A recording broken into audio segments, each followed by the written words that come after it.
Brian, people search for zinc because they are hoping for something useful. Immune support, colds, wound healing, and testosterone claims. Before we warn them about everything, what benefit is actually worth understanding?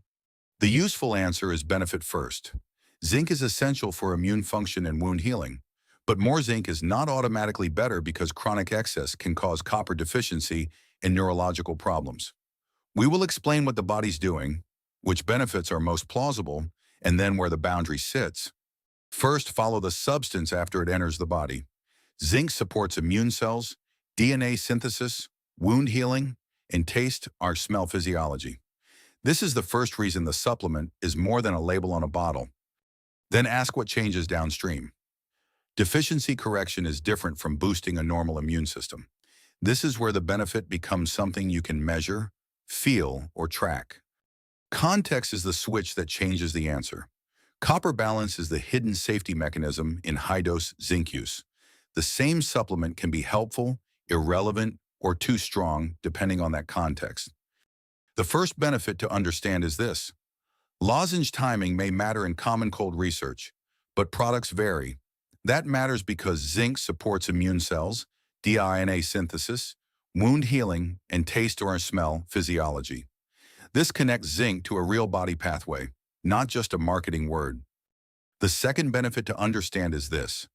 Deficiency risk makes supplementation more reasonable in selected diets or conditions. That matters because deficiency correction is different from boosting a normal immune system. This connects zinc to a real body pathway, not just a marketing word. The third benefit to understand is this. Wound healing and immune claims are strongest when zinc status is low. That matters because copper balance is the hidden safety mechanism in high-dose zinc use. This connects zinc to a real body pathway, not just a marketing word.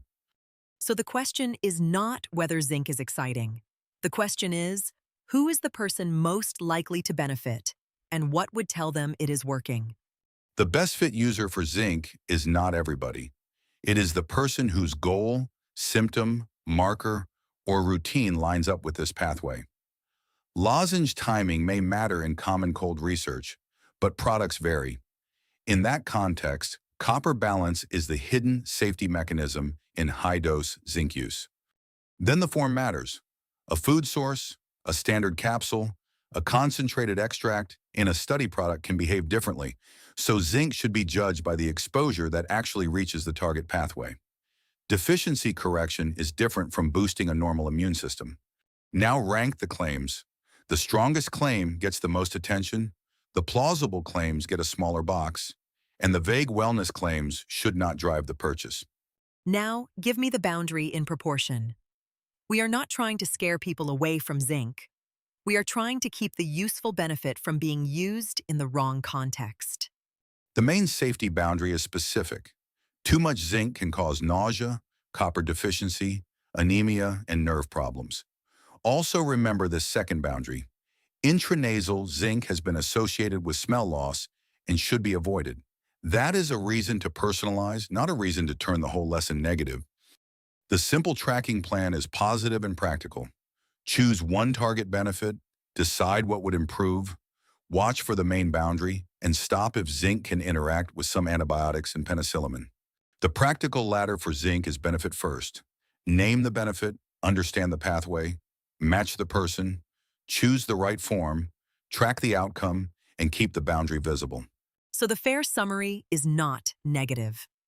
Zinc may be useful when the target is specific, the pathway makes sense, and the person can actually track the benefit. Exactly. The body ladder rule for zinc is simple. Explain the benefit deeply, respect the boundary, and make the decision useful.